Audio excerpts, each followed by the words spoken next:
نحمده ونستعينه ونستغفره ونعوذ بالله من شرور أنفسنا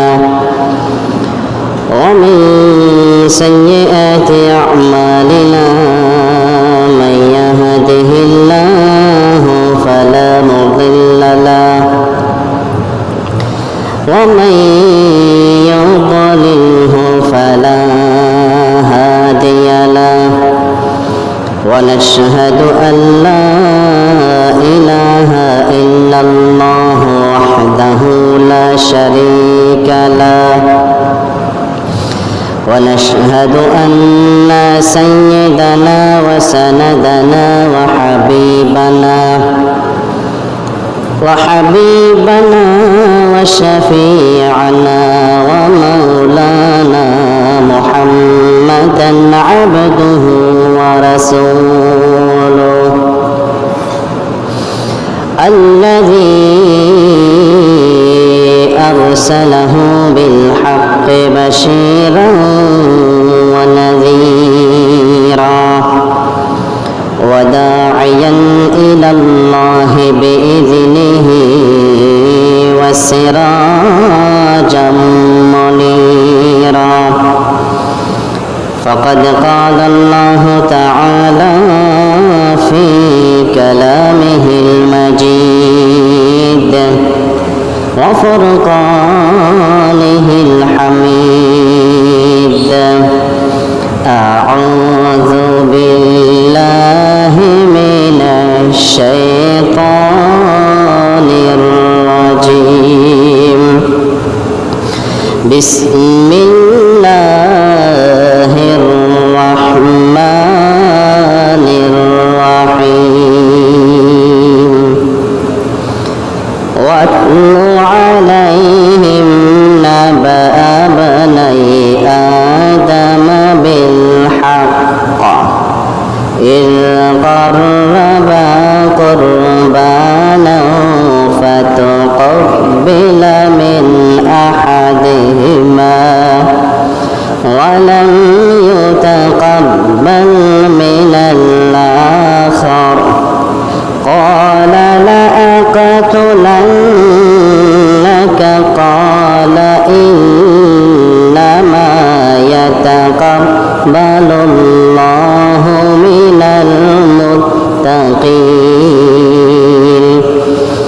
কুরবান ইতিহাস যদি আলোচনা করা যায় সর্বপ্রথম আদম আলাইহিস সালামকে লাগবে, কারণ তিনি হলেন এই পৃথিবীতে সর্বপ্রথম মানুষ, তিনি হলেন পৃথিবীতে সর্বপ্রথম নবী, তিনি হলেন এই পৃথিবীতে সর্বপ্রথম পিতা, তিনি হলেন এই পৃথিবীতে সর্বপ্রথম দাদা, তিনি হলেন পৃথিবীতে সর্বপ্রথম নানা। সুবহানাল্লাহ। ইন্নাল্লাহ সুবহানাহু ওয়া তাআলা খালাকা আদামা আউওয়ালান, আদম আলাইহিস সালামকে আল্লাহ তাআলা সর্বপ্রথম সৃষ্টি করেছেন। সুবহানাল্লাহ। এর আগে কোনো মানুষ আল্লাহ সৃষ্টি করেন নাই, করেছিলেন? করেন নাই। এক্ষেত্রে আল্লাহ রাব্বুল আলামিন কথা বর্ণনা করতে গিয়ে ফেরেশতাদেরকে বললেন, ওয়া ইয ক্বালা রাব্বুকা লিল মালাইকাতি ইন্নী খালিকুম বাশারান মিন সালসালিম মিন হামাইন মাসনুন। আল্লাহ সুবহানাহু ওয়া তাআলা দ্ব্যর্থহীন ভাষা বলছেন, ওয়া ইয ক্বালা রব্বুকা, হে নবী তোমার রব যখন বললেন লিল মালাইকাতি ফেরেশতাদেরকে, ইন্নী নিঃসন্দেহে আমি খালিকুন সৃষ্টি করব বাশারান একজন মানুষ, মিন সালসাল শুকনো মাটি, মিন হামাই মাসনুন যের পরিবর্তনী কাদা, অর্থাৎ কাদামাটির শুকনো খামির থেকে, কাদামাটির শুকনো খামির থেকে আমি একজন মানুষ সৃষ্টি করব। আল্লাহ রাব্বুল আলামিনের এটাই ছিল প্রথমত সিদ্ধান্ত, আমি একজন মানুষ সৃষ্টি করব, তিনি হবে শুকনো কাদামাটির খামির। আপনারা জানেন জমিনে যেই মাটিগুলো কাঁচা থাকে ওখানে যা ইচ্ছা তাই করা যায় না? ক্ষেত করা যায়, অনেক কিছু করা যায়। কিন্তু যেটা শুকনো, টনটনে শুকনো, যেই কাদামাটি রোদ্রে শুকিয়ে একবারে টনটন হয়ে গেছে, আঙুলে টোকা দিলে টন টন আওয়াজ করে, এমন মাটি আছে না? তখন ওই মাটি আর এই মাটি কি সমান না? আল্লাহ বললেন যে আমি এই কাদামাটিকে এমনভাবে শুকিয়েছি, বছরকে বছর রোদের তাপ খেয়ে শুকিয়েছে। এরপর আমি আল্লাহ রাব্বুল আলামিন এখান থেকে আমি আদমকে সৃষ্টি করবো। সুবহানাল্লাহ। আদমকে সৃষ্টি করার পর আল্লাহ রাব্বুল আলামিন বললেন, ইয়া আইয়ুহান নাসু তাকু রাব্বাকুম, হে মানব মণ্ডলী, ইত্তাকু রাব্বাকুম, তোমরা তোমাদের প্রভুকে ভয় করো। কে সেই প্রভু? আল্লাযী খালাকাকুম, যিনি তোমাদের সৃষ্টি করেছেন। সুবহানাল্লাহ বলবেন না? আমাদেরকে সৃষ্টি করেছেন কে? আমাদের বাপদাদা যারা ছিল তাদেরকে করেছেন কে? ভবিষ্যতে যারা আসবে তাদেরকে কি করবেন? এই জন্য আল্লাহ তাআলা শিক্ষা দিলেন, হে মানব মণ্ডলী, নাচ দ্বারা শুধু মুসলিম বিষয়টি এরকম নয়। মুসলিম, ইহুদি, খ্রিস্টান, এই জমিনে যত মানুষ বলতে যারাই বিচরণ করে, চলাফেরা করে, তাদেরকে সম্বোধন করা হয়েছে।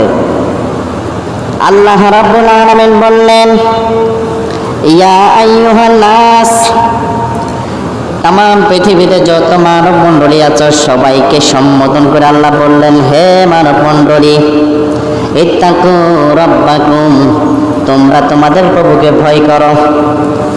এখন যদি কেউ মূর্তিকে নিজের প্রভু বানিয়ে রাখে সেটাকে ভয় করবে। কেউ যদি বট গাছকে নিজের প্রভু বানায়, কেউ যদি তাল গাছকে নিজের প্রভু বানায়, কেউ যদি সিল গাছকে নিজের প্রভু বানায়, তাহলে কি ভয় করবে? কারণ ওই সিল গাছ, ওই বট গাছ, ওই মূর্তি, ওই আসনাম, তারা কি একটা মশার দানা আবিষ্কার করতে পেরেছে? তাহলে এদেরকে কেন ভয় করব? আল্লাহ তাআলা সম্বোধন করে বললেন, আল্লাযী খালাকাকুম, যিনি তোমাদের সৃষ্টি করেছেন। যিনি সৃষ্টি করেছেন তোমাদের মিন নাফসিন ওয়াহিদা, এক সত্তা থেকে। সুতরাং আদম থেকে আল্লাহ তাআলা সৃষ্টি করলেন হাওয়াকে। আদম থেকে আল্লাহ রাব্বুল আলামিন হাওয়া আলাইহিস সালামকে সৃষ্টি করলেন।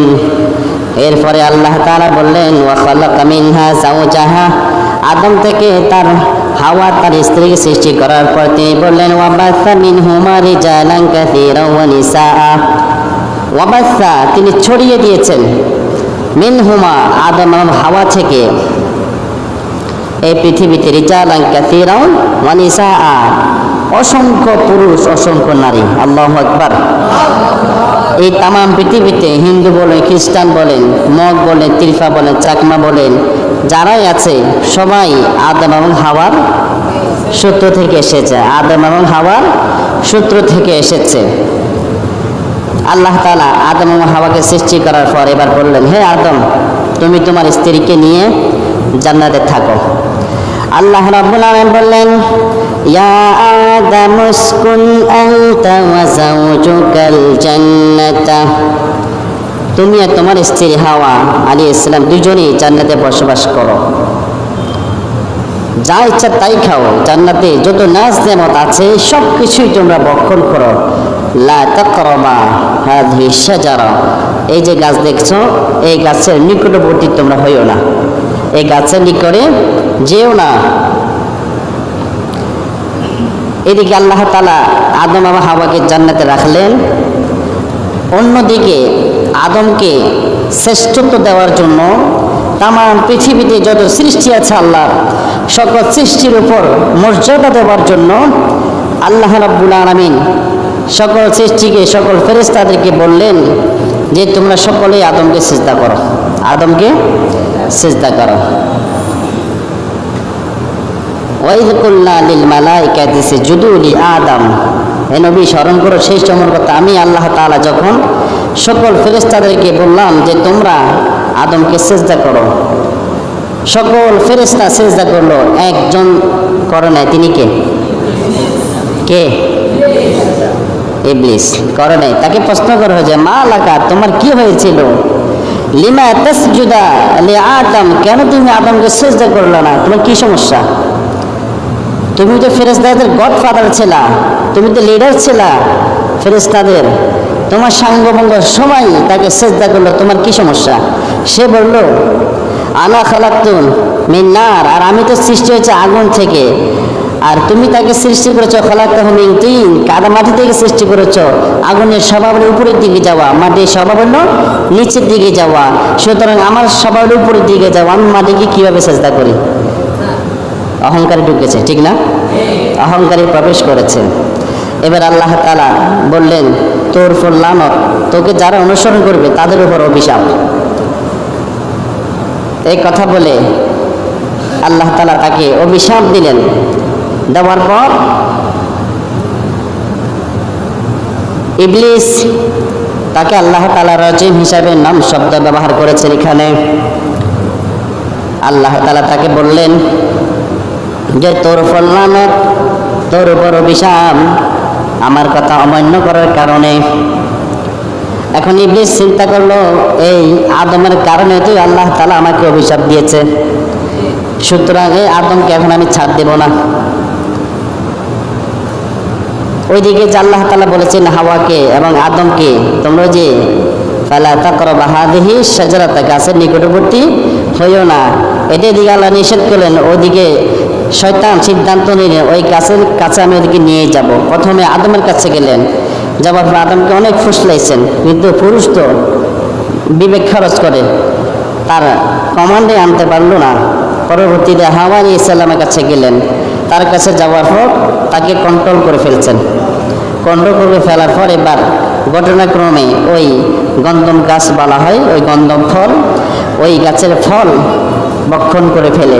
ভক্ষণ করার সঙ্গে সঙ্গে পেটের ভিতরে মারামারি, পারমাণবিক বোমা শুরু হয়ে যায়। এখন টয়লেটে বাথরুম ধরেছে, জান্নাতে কি বাথরুম করা যাবে? ওটা তো পবিত্র জায়গা, সেখানে তো বাথরুম কোনো সিস্টেম নাই। এখন কি করতে হবে? আল্লাহ তাআলা সিদ্ধান্ত হলো ইযহাবু, দুজন যাও, ইলাল আরদি, ফিল আরদি, জমিনে চলে যাও, লাইসা শাইউন লানা, লাইসা শাইউন লাকুমা, তোমাদের দুইজনের জন্য এই জান্নাতে কোনো অধিকার নাই।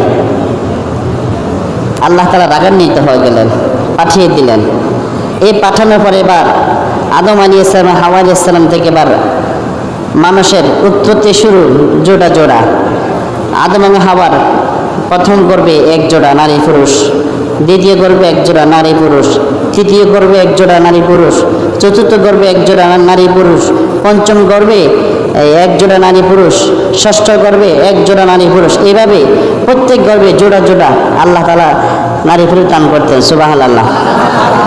তৎকালীন সময়ে আল্লাহ সুবহানাহু ওয়া তাআলা নারী এবং পুরুষকে একই গর্ভ থেকে জোড়া জোড়া দিতেন, দান করতেন। এবং প্রথম গর্ভে যারা আসছে নারী পুরুষ, তারা পরবর্তী গর্ভে নারী পুরুষ যারা আছে এদের সাথে বিবাহ বন্ধনে আবদ্ধ হবে। এটা ছিল তৎকালীন সময়ে আল্লাহর বিধান। ধরেন প্রথম গর্ভে এসেছে কাবিল এবং আকলিমা, পরবর্তী গর্ভে এসেছে হাবিল এবং লেওজা, দুইজন। এখন সিস্টেম কি? কাবিল বিবাহ করবে লেওজাকে, আর হাবিল বিবাহ করবে আকলিমাকে। বিষয়টা এভাবে না, তৎকালীন সময় শরীর বিধান যেটা, এই সিস্টেম। এখন লেওজা এবং আকলিমা দুইজনের মধ্য থেকে লেওজা একটু সুন্দর কম আর আকলিমা একটু সুন্দর বেশি। এখন এই সুন্দর দেখে কাবিল বলে যে না, এই সিদ্ধান্ত আমি গ্রহণ করব না, আমরা মায়ের পেট থেকে যেভাবে জোড়া জোড়া এসেছি দুইজন, আমরা এখানে জোড়া থাকবো, তোমার অত শরীয়ত আমরা মানি না। নাউজুবিল্লাহ বলবেন না? এখন কাবিলের সিদ্ধান্ত হলো আকলিমা যেহেতু সুন্দর, আকলিমাকে আমার লাগবে। এদিকে হাবিলকে বললো, হে হাবিল, তুমি তো আমার ছোট ভাই, তোমার উপর আমার একটা আবদার আছে। যেহেতু তুমি ছোট, আমি যেহেতু বড়, বড় ভাইয়ের অধিকার একটু বেশি, সুতরাং তুমি লেওজাকে বিবাহ করো আর আমি আকলিমাকে বিবাহ করি। সঙ্গে সঙ্গে হাবিল বললেন যে বড় ভাই, তোমাকে আমি খুবই সম্মান করি, তোমার সাথে আমি কোনো রকমভাবে বেয়াদবি করব না, সুতরাং তোমার এই সিদ্ধান্ত আমি মেনে নিতে পারছি না। যেহেতু আমার বাবা একজন নবী, আর নবীর উপর যে শরীয়ত এসেছে সেই শরীয়ত আমাকে প্রাধান্য দিতে হবে, আর আমি যদি নবীর শরীয়তকে প্রাধান্য না দিই তাহলে আমি হাবিল আর হাবিল থাকবো না, আমি শয়তান হয়ে যাব। যখন এই কথা বললেন, কাবিল হাবিলের মুখ থেকে এই বাক্যটুকু শ্রবণ করার পর এবার তার মাথা গরম হয়ে গেল। আল্লাহ তাআলা তার নবীকে বললেন, হে নবী, হে মুহাম্মদ, আপনি এই যুগে যারা মানুষকে হত্যা করে, হত্যা করা যে অভ্যাস তারা মিশন নিয়েছে, তাদেরকে হাবিল এবং কাবিলের ঘটনাগুলো জানিয়ে দেন। আল্লাহ তাআলা বললেন, ওয়াতলু আলাইহিম নাবা ইবনাই আদম বিল হক। হে নবী, ওয়াতলু আলাইহিম, তুমি তোমার সাহাবী সাঙ্গবঙ্গ যারা আছে এদের সামনে হাবিল এবং কাবিলের ঘটনা তুমি বর্ণনা করো, সঠিকভাবে বর্ণনা করবা। তাদের ঘটনা কি? তারা যে এই যে আকলিমাকে নিজের দ্বন্দ্বে লিপ্ত হয়েছে, এখন কোনোভাবেই কাবিল মানে না শরীয়তের বিধান, আর হাবিলের সিদ্ধান্ত হলো আল্লাহর পক্ষ থেকে যেটা ফায়সালা এসেছে সেটা আমি গ্রহণ করব। এখন দুই ভাইয়ের ভিতরে মতবিরোধ, দুজনে গ্রুপ বেঁধে গেছে বাবার কাছে, আব্বাজান কি করব আমি এখন? তো বাবার সিদ্ধান্ত হলো, আদম আলাইহিস সালামের সিদ্ধান্ত আল্লাহর পক্ষ থেকে এসেছে, তিনি জারি করলেন যে দুইজনে কোরবানি দাও, দুইজনে কোরবানি দাও, কোরবানি মানে ত্যাগ দাও, ত্যাগ তিতিক্ষা দাও। কি ত্যাগ দিবা, কি কোরবানি দিবা? তোমাদের প্রিয় বস্তু যেটি ওইটাই দিবা কোরবানি। এখন হাবিল তিনি পশু পালন করতেন, বেড়া, তারপরে এই ছাগল ইত্যাদি। তো তিনি কি করলেন, একটা মরুভূমিতে নিয়ে ওই বেড়া ছাগলে কিছু অংশ রেখে আসলেন, অথবা সবগুলো রেখে আসলেন, সবগুলোই তিনি রেখে এসেছেন। অপরদিকে কাবিল সে কৃষি ক্ষেত করত, সেখান থেকে অল্প কিছু নিয়ে গেছে, সবগুলো নেয় নেই, সে তো কোরবানি দিবে, সবগুলো দেওয়ার দরকার কি, অল্প একটু দিয়ে দিলে তো হয়ে যায়। যুক্তি সুন্দর, নিয়ে গেছে। নিয়ে যাওয়ার পর তৎকালীন সময়ে কোরবানি কবুল হওয়ার নিদর্শন হলো আকাশ থেকে এক ধরনের আগুন আসবে, আগুন আসার পর ওই আগুন যাকে জ্বালিয়ে দিবে তো সবাই বুঝবে যে এই বস্তুটি আল্লাহ তাআলা কবুল করেছেন। তৎকালীন সিস্টেমটা হলো এভাবে। তো দুইজনে রেখে আসলো, রেখে আসার পর আল্লাহর পক্ষ থেকে আগুন এসেছে, আসার পর হাবিলের যেই পশু রেখে এসেছে ওই পশু জ্বলে গেছে, জ্বলিয়ে ছারখার হয়ে গেল। তার অর্থ কি, কোরবানি হাবিলেরটা কবুল হয়েছে। আর কাবিল যে ক্ষেতের ফসল রেখেছে ওগুলা যেভাবে আছে ঠিক ওভাবে পড়ে আছে, কোনো কিছু হয় না, একটা পোকাও ধরে নাই। এটা দেখে কাবিলের মাথা খারাপ হয়ে গেছে। কি কারণ, যেহেতু বাবা বলেছে যার কোরবানি কবুল হবে সে আকলিমাকে বিবাহ করবে, এখন তো তার কোরবানি কবুল হয় নাই, সে এখন কিভাবে আকলিমাকে বিবাহ করবে? মাথা খারাপ। সঙ্গে সঙ্গে মাথা গরম করে ভাইকে বলল, হাবিলকে, যে লাখ তুলান নাকা, আমি তোকে হত্যা করব। চিন্তা করছেন? মানে হত্যা করা শব্দটি তার মুখ থেকে প্রথমে বের হয়ে গেছে, আমি তোকে মেরে ফেলবো, আর জীবিত রাখবো না। তো তার প্রশ্নের জবাবে হাবিল উত্তর দিলেন, হাবিল কিন্তু গরম হন নাই, সভ্য শান্ত মানুষ, স্বভাব চরিত্র মানুষ, তিনি ঠান্ডা মাথায় একবার মেজাজকে শান্ত করে জবাব দিলেন যে ইন্নামা ইয়াতাকাব্বালুল্লাহু মিনাল মুত্তাকিন, যে তিনি বলেন নিঃসন্দেহে ইয়াতাকাব্বালুল্লাহু, আল্লাহ তাআলা কবুল করেন, পছন্দ করেন, গ্রহণ করেন, মিনাল মুত্তাকিন, মুত্তাকিদের কোরবানি। সুবহানাল্লাহ। কারণ হাবিল তো ওই সময়ের শরীয়তের উপর অটল ছিলেন, আর কাবিল ক্রস কেটেছেন, যেহেতু সে আল্লাহকে ভয় করে না এই জন্য ক্রস করেছে, এই জন্য তার কোরবানি কবুল হয় নাই। এই জন্য আর এদিকে হাবিল আল্লাহকে ভয় করেছে, তার পিতা আদম আলাইহিস সালাম একজন নবী, নবীর কথা অনুযায়ী চলেছে, সেই হিসাবে আল্লাহ তাআলা হাবিলের কোরবানি কবুল করে ফেলেছেন। এই জন্য হাবিল বললেন যে যারা মুত্তাকি হবে ইসলামের শরীয়তের উপর অটট থাকবে, অনড় থাকবে, অবিচল থাকবে, আল্লাহ তাআলা তার কোরবানি কবুল করবেন। সুবহানাল্লাহ। এই সিস্টেম যদি আমাদের সমাজে এখন জারি থাকতো, আল্লাহ, কত কোরবানি দাতা যে লজ্জিত হতো, লাঞ্ছিত হতো। সমাজে একবার নিম্ন শ্রেণী ভিক্ষুক যে মানুষটি একটা টেন নেই, একটা পোশাক নেই, ওই লোকটা পর্যন্ত তাদেরকে তুচ্ছ তাচ্ছিল্য করতো। তুমি তো কোটিপতি, তুমি তো সম্পদশালী, তোমার অনেক সম্পদ ছিল, কোটি কোটি টাকা, তোমার এত টাকা তোমার ছিল ব্যাংকে, তুমি নিজেও জানতা না। আফসোস, এই জনগণ তোমাকে বর্তসনা দিচ্ছে, লাঞ্ছনা দিচ্ছে, তোমার কোরবানি কবুল হয়নি। এই সিস্টেমটা থাকলে বিপদ আছে না? এখন তো সুদের টাকা দিয়ে কোরবানি দে, মানুষকে বুঝিয়ে দে, ঘুষের টাকা দিয়ে কোরবানি দে, বুঝিয়ে দে, অন্যের জমিন ঠকিয়ে টাকা ইনকাম করেছে সেখান থেকে কোরবানি দে, মানুষকে বুঝিয়ে দে আমি কোরবানি দিচ্ছি। কিন্তু প্রকৃতপক্ষে কে মোত্তাকি জানেন? কে? পিছনে বাইরে বলেন, কে জানেন? আল্লাহ জানেন। এবার হাবিল সুন্দরভাবে জবাব দেওয়ার পর আরেকটু কথা বললেন যে লাইন বাসাত্তা ইলাইয়া ইয়াদাকা লিতাকতুলানি, লাইন বাসাত্তা, নিঃসন্দেহে যদি, বাসাত্তা তুমি সম্প্রসারিত করো, ইলাইয়া আমার দিকে, ইয়াদাকা তোমার হাত দুটো, লিতাকতুলানি আমাকে হত্যা করার জন্য, মা আনা বিবাসিতিন ইয়াদাইয়া ইলাইকা লিআকতুলাকা, মা আনা বিবাসিতিন ইয়াদাইয়া আমার দুটো হাতকে আমি সম্প্রসারিত করব না, ইলাইকা তোমার দিকে। ভাই, তুমি আমার বড় ভাই, তোমার সম্মান আছে, তোমার মর্যাদা আছে, তোমার অনেক কিছু দিক সম্মানের গুণাবলী তোমার কাছে আছে। সুতরাং আমি তোমাকে, তুমি যদি আমার দিকে তোমার দুই হাত সম্প্রসারিত করে হত্যা করার জন্য, আমি হাবিল আমার দুই হাত তোমার দিকে আমি উত্তোলন করব না। তুমি যদি আমাকে বৃদ্ধাঙ্গুল দেখাও, আমি তোমাকে বৃদ্ধাঙ্গুল দেখাবো না। তুমি যদি আমাকে থাপ্পড় মারো, আমি তোমাকে তার জবাবে আরেকটা থাপ্পড় দেবো না। তুমি যদি আমাকে একটা আছাড় মারো, আমি তোমাকে জবাবে আরেকটা আছাড় দেবো না। তুমি যদি আমাকে উপবাস রাখো, আমি তার জবাবে তোমাকে উপবাস রাখবো না।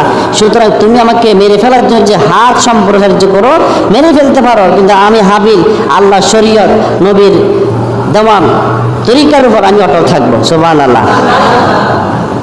কি সহজ কথা? কি ভাবলেন সহজ?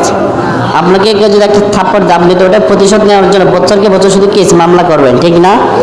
আমি প্রতিশোধ নেব, আমার মাকে কেন গালিয়ে দিয়েছে, আমার বাবাকে কেন গালিয়ে দিয়েছে, এর জন্য আমি প্রতিশোধ নেব। বছরকে বছর আইন আদালতে কোটি কোটি টাকা নষ্ট করে ফেলে, তারপরে প্রতিশোধ শেষ হয় না। আর এদিকে হাবিল বলছে যে আমি তোমাকে মারবো না, কোনো প্রতিশোধ আমি নেব না। লিআকতুলাকা, আমি তোমাকে হত্যা করার জন্য আমার হাত আমি বাড়াবো না। কি কঠিন কথা! কেন এই কথা তিনি কেন বললেন? তিনি বললেন ইন্নী, নিঃসন্দেহে আমি আখাফু, আমি ভয় করি আল্লাহ, আল্লাহকে ভয় করি। সুবহানাল্লাহ। যারা আল্লাহকে ভয় করে তারা কি মানুষকে হত্যা করতে পারে? অন্যায়ভাবে হত্যা করতে পারে? হত্যা করার কোনো চিন্তাধারা পর্যন্ত তাদের মন মেজাজে চিন্তা চেতনা আসতে পারে? আসতে পারে না। তিনি বলেন ইন্নী আখাফুল্লাহ, আমি আল্লাহকে ভয় করি। তিনি কোন আল্লাহ? রব্বুল আলামিন, তিনি আকাশের মালিক, তিনি জমিনের মালিক, তিনি আপনাদের মালিক, তিনি আমাদের মালিক, তিনি ফেরেশতাদের মালিক, তিনি জিন্নাতের মালিক, তিনি সাগরের মালিক, সাগরের যত মৎস্য আছে সব কিছুর মালিক, তিনি আকাশের উপরে যা আছে সব কিছুর মালিক, জমিনের ভিতরে যা আছে সব কিছুর মালিক, তাম পৃথিবীতে যত কিছু আছে নক্ষত্র সহ সব কিছুর রব, সব কিছুর পরিচালক, সব কিছুর হুকুমদাতা তিনি একমাত্র আল্লাহ। আল্লাহু আকবার। আমি তাকে ভয় করি। তুমি কাবিলকে আমি ভয় করি কি করবো? তুমি আমাকে মেরে ফেলতে পারো, আমি একবার মেরে ফেলবার শেষ, কিন্তু আমার আল্লাহ যদি আমাকে জাহান্নামে দেয়, আমার ছিল জীবন আমার নষ্ট হয়ে যাবে, ঠিক না? এরপর তিনি আরো কিছু বাক্য ব্যবহার করলে ইন্নী উরিদু, আমি ইচ্ছা পোষণ করি, আমি অভিপ্রায় করি, আই তাবু, যে তুমি বহন করো, বিইথমি, আমার গুনাহ, ওয়াইথমিকা, তোমার গুনাহ। তুমি আমাকে হত্যা করলে আমার গুনাহ তোমার কাঁধে উঠবে, তোমার যে পাপ আছে সেটা তো তোমার কাছে আছে, তোমার কাঁধের উপর। সুতরাং তোমার পাপ আমার পাপ সবগুলো তুমি কাঁধে বহন করো। চিন্তা করছেন? কাউকে হত্যা করলে এর থেকে পরিষ্কার, আপনি যে কাউকে হত্যা করেন, ইশারা ইঙ্গিত হোক, ডাইরেক্ট হোক, ইনডাইরেক্ট হোক, যেভাবে হোক না কেন, যদি হত্যা করে থাকেন ওর একটা অংশ আপনার আমলনামে চলে আসবে। এই যে কাবিল যে হারুনকে হত্যা করেছে, কিয়ামত পর্যন্ত যত মানুষ হত্যাকারীদের তালিকা থাকবে, এই কাবিলের তালিকায় যত মানুষ হত্যাকারীদের নিশ্চিত থাকবে, সকল মানুষ থেকে একটা অংশ কাবিল আমলনামায় চলে যাবে। নাউজুবিল্লাহ বলবেন না? কারণ পৃথিবীতে মানুষ হত্যার মেশিন তৈরি করেছে সর্বপ্রথম এই কাবিলে, ঠিকই না? ফাতাকুনা মিন আসহাবিন নার, এখন কি হবে? যে হত্যা করার বিনিময়ে তুমি জাহান্নামী হয়ে যাবে, জাহান্নামী হয়ে যাবে। এরপরে তিনি আরো বললেন ওয়া কাযালিকা জাযাউয যালিমিন, আর এই যে জাহান্নামী হওয়া, এই যে পুরস্কারটা, এটা একমাত্র জালেমদের জন্য, একমাত্র জালেমদের জন্য, যারা মানুষের অধিকার নষ্ট করে, যারা মানুষের অর্থ সম্পদ লুণ্ঠন করে রাতের আধারে গিয়ে দিনের বেলা এক চরিত্র, রাতের বেলা অন্য চরিত্র মানুষের সামনে তুলে ধরে, এই ধরনের জালেমদের জন্য আল্লাহ তাআলা বলে আমি জাহান্নাম লিখিত দিয়ে দিলাম। নাউজুবিল্লাহ বলবেন না? যখন এই বক্তব্যটা হাবিল কাবিলের সামনে বললো, এখন তো মাথা আরো খারাপ হয়ে গেছে। কি, আমি বড় ভাই তোকে ধমক দিলাম, তোকে হত্যা করব, তুই ধমকে নমনীয় হয়ে এই কথা বলা উচিত ছিল যে তুমি আকলিমাকে ভাইয়ে বিয়ে করো। এই কথা না বলে তুমি উল্টো আমাকে কিছু ওয়াজ করতেছ, কিছু নসিহত দিচ্ছ, কিছু উপদেশ দিচ্ছ, আর আল্লাহর ভয় শিখাচ্ছ আমাকে, সুতরাং এবার তোমাকে আমি ছাড় দেব না। কি করলো? ফাতাওয়াত লাহু নাফসুহু কতলা আখিহি, এবার তার অন্তরের ভিতরে ভাইকে হত্যা করার যে উত্তেজনা, জিদ তৈরি হয়ে গেছে ভিতরে ভিতরে। বাইরে একটু ছোট ভাই একটু ওয়াজ করলো তো মাথা খারাপ, আমি বড় ভাই আমাকে ওয়াজ করো, আমি কি লেখাপড়া কম জানি নাকি তোমার থেকে? হ্যাঁ, আমি কি তোমার থেকে লেখাপড়া কম জানি? তুমি ছোট ভাই আমাকে ওয়াজ করো, তুমি দিন বুঝাও, ইসলাম বুঝাও, আল্লাহ শিখাও, ভয়ভীতি শিখাও, সুতরাং তোমার থেকে আমি কম জানি না, তোমাকে আমি এখন সাজ করে ফেলবো। ফাকাতালাহু, মনের ভিতরে যখন জিদ তৈরি হলো, সঙ্গে সঙ্গে দেরি করার নাই, দিল হত্যা করে ভাইকে। হত্যা করার পরে কি হলো? ফাসবাহা মিনাল খাসিরিন, এই হত্যা করার কারণে তিনি ক্ষতিগ্রস্তদের মধ্যে অন্তর্ভুক্ত হয়ে গেছেন। কোনো মানুষ কাবিলের কবর জিয়ারত করে কেউ যায় না, কিন্তু হাবিলের কবর জিয়ারত করার জন্য মানুষ লাইন ধরে। আল্লাহু আকবার। একজন মনীষী বলেছেন যে আমি স্বপ্নে দেখেছি বিশ্বনবী সাল্লাল্লাহু আলাইহি ওয়াসাল্লাম হাবিলকে তার পাশে রেখেছেন, আর কাবিলে কোনো ঠিক ঠিকানা নাই, কারণ কাবিল তো কাবিল, নামও দিচ্ছে কাবিল। যেগুলো একটু কাবিলে জিজ্ঞা দেখবে তো স্বভাব খারাপ, যেখানে সেখানে একটু কাবিলে যে দেখাবে, আমি অনেক কিছু মানে যেটা বুঝবে না সেটা সেখানে মাথা ঢুকিয়ে দিবে, হয়তো একটা আঙ্গুল ঢুকিয়ে দিবে। আমি খুব ভালো বুঝি, কিন্তু কাজের জায়গায় কিছু বুঝে না, ও উল্টাটা ঠিকই বুঝে, ঠিক না? উল্টাটা বুঝবে ঠিকই, সহজ সরল যেটি সঠিক যেটি সেটা বুঝবে না, সবসময় নেগেটিভ চিন্তা করবে, সবসময় নেগেটিভ চিন্তা। এখন সে কি করবে? ভাইকে তো মেরেই ফেললো, যেহেতু জীবনের প্রথম হত্যা শুরু, এখন কীভাবে ভাইকে লুকাবে, বাবার সামনে কি জবাব দিবে, আমি ভাইকে হত্যা করে ফেলেছি? কোনো কিছু মাথায় কাজ করে না, কারণ যারা মানুষ হত্যা করে তাদের মাথা অর্ধেক হ্যাং হয়ে যায়, ধীরে ধীরে পুরোটাই হ্যাং হয়ে যায়, কিছু কাজ করে না, মেধা শক্তি আর থাকে না। কারণ মানুষ হত্যা যে এত বড় পাপ, এত বড় জঘন্য পাপ, বেশি মারাত্মক। অনেকে আমরা দেখেছি আমাদের এলাকাতে ঘটেছে, আপনারা জানেন, দিনের বেলা ভাইকে অথবা বোনকে অথবা অন্য কাউকে হত্যা করে ফেলেছে। হত্যা করার পর এবার নিজের মস্তিষ্ক ঠিক নেই, কি বলছে নিজেও জানে না, পুলিশ আসছে তাকে ধরার জন্য, সে এতটুকু নিজেকে নিজে অনুভব করতে পারছে না যে আমাকে পুলিশ আসছে গ্রেপ্তার করার জন্য, বকে আজে বাজে বকছে। আপনাদের সমাজে হয়নি ঘটনা? কেন জানেন? মানুষ হত্যা করা কত বড় যে পাপ, মানুষকে খুন করা কত বড় যে পাপ, এটা একমাত্র কিয়ামতের দিন এই লোকটা অনুভব করতে পারবে, কিয়ামতের দিন অনুভব করতে পারবে। একজন মানুষ শিরক করে, কবিরা গুনাহ করে, মুশরিকদের সাথে সম্পর্ক করেছে, আর আপনি ইসলামের স্বার্থ ছাড়া অন্যায়ভাবে তাকে হত্যা করে ফেলেছেন, ওই লোকটার জীবনে যত শিরকি গুনাহ, কুফরি গুনাহ, মুনাফিকি গুনাহ যা ছিল সব গুনাহ হত্যাকারীর আমলনামে উঠে যাবে। নাউজুবিল্লাহ বলবেন না? তাহলে চিন্তা করে, একটা নিজের গুনাহ আবার আরেকজনের গুনাহ, কিছু বোনাস পেয়েছে হত্যার কারণে, তো শাস্তি ডবল হবে না? এবং কিয়ামতের দিন ওই যে যাকে হত্যা করেছে, মাকতুল ব্যক্তি, নিহত ব্যক্তি, তিনি আল্লাহকে বলবে, আল্লাহ আমি তো তার সাথে পারি নাই, তার ক্ষমতা ছিল, তার শক্তি ছিল, তার অর্থ ছিল, তার প্রশাসন ছিল, আমি তার সাথে পারি নাই, সে আমাকে হত্যা করে ফেলেছে, আজকে আমি সব কিছু প্রতিশোধ নেব। আল্লাহ তাআলা বলবে ঠিক আছে, তুমি তোমার প্রতিশোধ গ্রহণ করো, আল্লাহ সুযোগ করে দিবেন। কারণ আল্লাহ তো ইন্নাল্লাহা আদিলুন, আল্লাহ তাআলা ইনসাফগার, আল্লাহ থেকে ইনসাফগার পৃথিবীর কেউ আছে? পরকালে কাউকে পাবেন? আল্লাহ তাআলা কারোর উপর কিঞ্চিত পরিমাণ জুলুম করবেন না। যে যতটুকু পাওনা সন্তান মা বাবার জুলুম করেছে, আল্লাহ তাআলা সেদিন প্রতিশোধ নিয়ে দিবেন। মা বাবা সন্তানের প্রতি জুলুম করেছে, সেদিন আল্লাহ তাআলা প্রতিশোধ নিয়ে দিবেন। ভাইয়ে ভাইয়ের উপর জুলুম করেছে, সেদিন আল্লাহ তাআলা প্রতিশোধ দিয়ে দিবেন। কারণ কারোর প্রতি কোনো প্রকার আল্লাহ তাআলা জুলুম করবেন না। জুলুম করা এটা আল্লাহর ইনসাফের, আল্লাহর সিস্টেমের, আল্লাহর মেজাজের বিপরীত, ঠিক না? এখন কাবিল মাথা খারাপ হয়ে গেছে, আহারে আমি আমার ভাইকে হত্যা করে ফেললাম, মনে মনে অনুশোচনা তৈরি হলো। হত্যা করলাম আমি আমার ভাইকে, এখন আমি আমার ভাইকে কি করব, কোথায় লুকাবো, কোনো সিস্টেমে জানে না। হঠাৎ করে আল্লাহ তাআলার পক্ষ থেকে একটা কাক এসেছে, কাউয়া, কালো কাক এসেছে। সে এসে তার পা দুটো দিয়ে এভাবে আছড়া, মানে তাকে শিখিয়ে দিচ্ছে যে এইভাবে গর্ত কর, গর্ত কর, গর্ত করার পর ওখানে ঢুকে দিয়ে এবার তুই চলে যা, সিস্টেম শিখাই দেন। আল্লাহ সেটা বলছেন, ফাবাআসাল্লাহু গুরাবান, আল্লাহ তাআলা একটা কাক পাঠালেন, ইয়াবাসু ফিল আরদি, সে জমিন এভাবে খনন করছে, এভাবে লোক দিয়ে, দেখেন না কাকরা ই করেছে, এইভাবে খনন করছে। লিইউরিয়াহু, যাতে করে ওই কাক তাকে দেখাতে পারে যে এইভাবে খনন কর, গর্ত কর, গর্ত করার পর ওখানে বাস কাইফা ইউআরি সাওয়াতা আখিহি, কিভাবে সে তার ভাইকে দাফন করবে, কিভাবে লুকাবে, সে সিস্টেমে সে দেখা দিচ্ছে।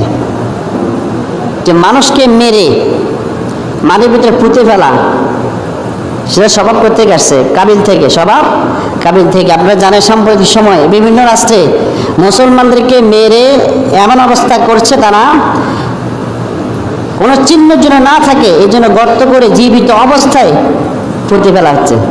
পৃথিবীতে এখন তাই চলছে। এই যে মানুষকে, জীবিত মানুষকে অর্ধাঙ্গ করে অথবা ফুল হত্যা করে মাটির ভিতরে পুঁতে ফেলা, এটা তো সে কাবিলের স্বভাব এখন এসেছে, ঠিক না? কাবিলের স্বভাব। এরপরে ক্বালা ইয়া ওয়াইলাতা, এবার কাবিল বলল আফসোস, আহা আমি সেই একটা কাকের মতন, আমার বুদ্ধি নেই, কারণ সে তো ভাইকে হত্যা করে সব আউট করে ফেলেছে, মেধা শক্তি নাই, জিরো তালিকা এসেছে। এখন সে অনুভব করার মতো সেই শক্তি তার মধ্যে বিদ্যমান নেই। ইয়া ওয়াইলাতা, আমার আফসোস, আজাজতু, আমি অক্ষম, আন আকুনা মিথলা হাদিল গুরাব, হাদাল গুরাব, এই কাকের মতন আমার বুদ্ধি শক্তি নেই, এই কাকের মতন আমি হতে পারলাম না। আমি এত অক্ষম হয়েছি, আমি এত দুর্বল হয়েছি, নিজেকে এখন অক্ষম হিসাবে সাব্যস্ত করতে বাধ্য হয়েছে। কারণ একটা কাক তাকে শিখিয়ে দিচ্ছে, তো সে দুর্বল না? দুর্বল। ফাওয়ারিয়া সাওয়াতা আখিহি, অতঃপর সে কি করলো, নিজের ভাইকে লুকিয়ে ফেললো। ফাসবাহা মিনান নাদিমিন, অতঃপর সে লজ্জিত হয়েছে, বাবার কাছে গিয়ে লজ্জিত হওয়ার, তোমার ভাইকে কি করেছো? কারণ সঠিক তথ্য একদিন গোপন করবেন, 2 দিন গোপন করবেন, 3 দিন করবেন, 1 বছর 2 বছর, কোনো না কোনো সময় এটা বাস্তব হয়ে যাবে, ঠিক না? এটা বাস্তব হয়ে থাকবে না, এটা আল্লাহ তাআলা নিজেই নিজ দায়িত্বে এটা প্রকাশ করে দিবেন। এটাকে কেন্দ্র করে আল্লাহ তাআলা বনী ইসরাঈলকে সম্বোধন করে বললেন, মিন আজলি যালিকা, এর সিস্টেমের সময় থেকে, কাতাবনা আলা বনী ইসরাঈলা, আমি আল্লাহ রাব্বুল আলামিন বনী ইসরাঈলের উপর লিখে দিয়েছি, জান্নাহু মান কাতালা নাফসান বিগাইরি নাফসিন আও ফাসাদিন ফিল আরদি, কোনো মানুষ যদি কোনো প্রাণীকে, কোনো মানুষকে হত্যা করে অন্যায়ভাবে, বিগাইরি নাফসিন অন্যায়ভাবে, অথবা আও ফাসাদিন ফিল আরদি জমিনে কোনো ফিতনা ফাসাদ ছাড়া নিরপরাধ মানুষকে হত্যা করে, ফাকা আন্নামা কাতালান নাসা জামিয়া, সে তামাম পৃথিবীর সকল মানুষকে হত্যা করলো।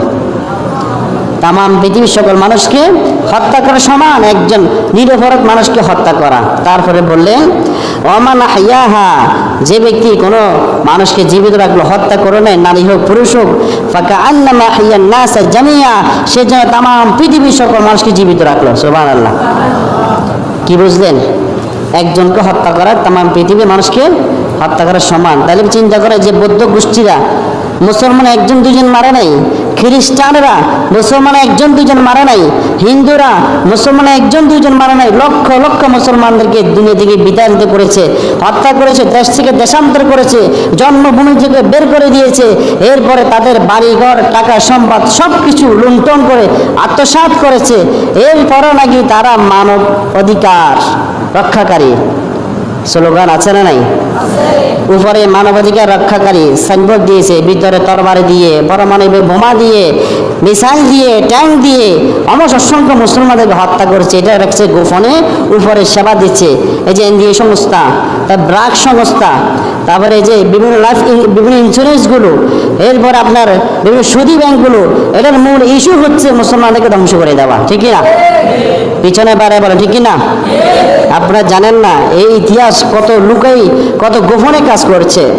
কিছুদিন পূর্বে আপনারা জানেন আমাদের দেশে একটা স্লোগান এসেছিল যে জন্ম নিয়ন্ত্রণ এসেছিল না? জন্ম নিয়ন্ত্রণ যদি দুটো হলে ভালো হয় আর একটা হলে আরো ভালো হয়, দুইটার বেশি যেন না হয়, এটা স্লোগান দিয়েছিল কিছু নারী এবং কিছু পুরুষ স্লোগান দিয়েছিল। পরবর্তী দেখেছে না বাংলাদেশের মুসলমান এগুলো মানে না, দেখ এই সমস্ত সিটিংবাজি বাদ দেয়, আমরা ইচ্ছা মতো বিছনা জ্বালে 500টা বাচ্চার সন্তান এমনি পড়বে। এবং দেশে মানুষ তো বাচ্চা প্রিয়, বিবাহ সাথে হওয়ার পর যদি 2-1টা বাচ্চা হয় তো পুরুষই লাভ কি তোর? তুই মহিলাদের লাভ কি বেড়া? তুই তো সবচেয়ে নিকৃষ্ট একটা জাতীয় পরিণত হয়েছে। একটা কুকুরও তো 5-6টা বাচ্চা নেয়, ঠিক না? তুই তো কুকুর থেকে নিকৃষ্ট বালহম আদাল, একটা 14 জানোয়ার থেকে তুই নিকৃষ্ট হয়েছিস। এখন কি করলো, যখন মুসলমানরা মানে না সবাই সমানে বাচ্চা নেয়, ডাইরেক্ট থেকে ইনডাইরেক্ট কৌশল দেশে সিজার হয়, এই সিজার ইনডাইরেক্ট কৌশলের একটা অন্যতম অংশ। কেন জানেন? মায়ের পেটে যখন সন্তান আসার পর আমাদের মা বোনের একটু ধৈর্যশীল এখন কম হয়ে গেছে, আগে ছিল এখন একটু কম হয়ে গেছে। কিছু আছে ধৈর্যশীল, আল্লাহর উপর ভরসা করে, নবীর প্রতি দরুদ পড়ে, কিছু আছে তো তারা কি করে, বাচ্চা আসলে মাত্র চেক আপ করার জন্য একদম ডাক্তারের কাছে, এবং ডাক্তারকে তো আগে থেকে ইঞ্জেকশন দেওয়া আছে, যদি এই রুগী আসে এই প্রেসক্রিপশনগুলো তুমি দিয়ে দিবা, এই ট্রিটমেন্টগুলো দিবা। কি দিবে? এই তোমার বাচ্চা বড় হওয়ার জন্য ভিটামিন খাও, তোমার শরীরে রক্তশূন্যতা আছে, তুমি ভিটামিন খাও, তার বেশি আয়রন খাও, তারপর আর এটা খাও সেটা খাও, সমানে শুধু ভিটামিন ট্যাবলেট দিবে। কিন্তু এটা বলবে না তুমি ভিটামিন না খাইয়ে দুধ খাও, এটা বলবে না। তুমি ফল খাও, এটা বলবে না। তুমি আঙ্গুর খাও, এটা বলবে না। আর যদি বলেও থাকে পাশাপাশি বলে তুমি ওষুধ ভিটামিন খাও। এখন আপনারা বলেন, পেটে যে বাচ্চাটা এসেছে তার বড় হওয়ার একটা সময় আছে না?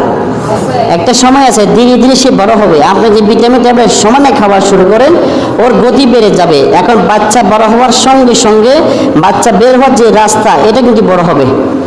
আপনি যখন ট্যাবলেট খাওয়ানো শুরু করলেন, ওই ডাক্তারদের কথা অনুসারে ওই বাচ্চার ধীরে ধীরে অগ্রগতি দ্রুত গতিতে বড় হয়ে যাচ্ছে, আর এদিকে বের হওয়ার রাস্তাটি সংকীর্ণ রয়ে গেল। বড় হয়ে যাওয়ার কারণে এখন যখন বাচ্চা ভূমিষ্ঠ হওয়ার টাইম এসেছে, বের হওয়ার রাস্তা ছোট।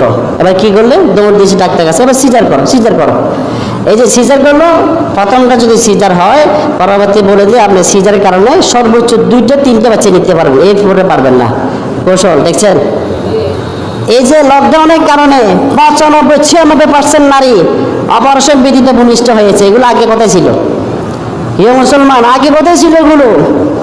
কেন লকডাউনের ভিতরে 96% নারী অপারেশন বিধিতে ভূমিষ্ঠ হয়? কিভাবে করে তারা? তার মানে বুঝে গেল এগুলো সুকৌশল, মুসলমানদের সংখ্যা কমানোর জন্য।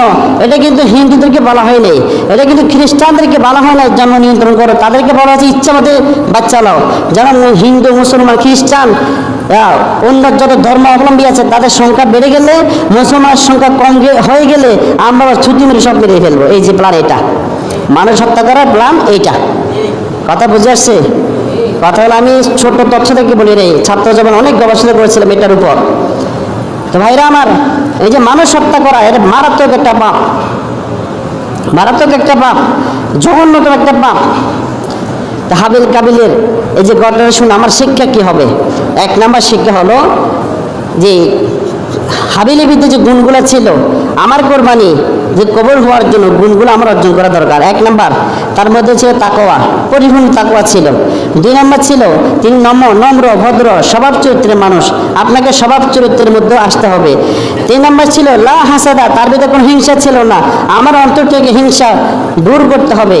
তারপর 4 নাম্বার ছিল তাবাউন শরীয়তের দিন, তিনি সেই সময় ইসলামের বিধানকে তিনি মেনে নিয়েছেন, শরীয়তের পূর্ণাঙ্গ অনুসরণ করেছেন। তারপর তার বাবা যে বিধান দিয়েছে সেই বিধানকে তিনি সঙ্গে সঙ্গে মেনে নিয়েছেন। সুবহানাল্লাহ। এই গুণগুলো আমাদের মাঝে থাকার দরকার আছে না নাই? তাকওয়ার দরকার আছে না নাই? নম্র ভদ্র হওয়ার দরকার আছে না নাই? এবার হিংসা মুক্ত হওয়ার দরকার আছে না নাই? এরপরে ইসলামী শরীয়তকে পূর্ণাঙ্গভাবে মানার দরকার আছে না নাই? এরপরে পিতামাতা যদি তাওহীদবাদী হয় পিতামাতার কথা মানার দরকার আছে না নাই? অনেকে আছে পিতামাতাকে গালি দিয়ে, তো 14 গোষ্ঠী আছে না নাই? পিতামাতাকে গালি দিলে কবিরা গুনাহ হবে, কবিরা গুনাহ হবে, মারাত্মক গুনাহ। পিতামাতাকে কেউ যদি গালি দেয় সঙ্গে সঙ্গে তার আমল নামে কবিরাগুলো উঠে যাবে। তো যারা পিতামাতা অনুসরণ করে তারা কি পিতামাতাকে গালি দিবে? এবার আসেন কাবিলের ভিতরে কি গুণ ছিল? 1 নম্বর ছিল এই গুণগুলো 5টা গুণের সম্পূর্ণ বিপরীত। তাকওয়াহীন, নম্রতা, ভদ্রতা, নমনীয় নাই, হিংসা হাসাদ তার মধ্যে সবচেয়ে বেশি।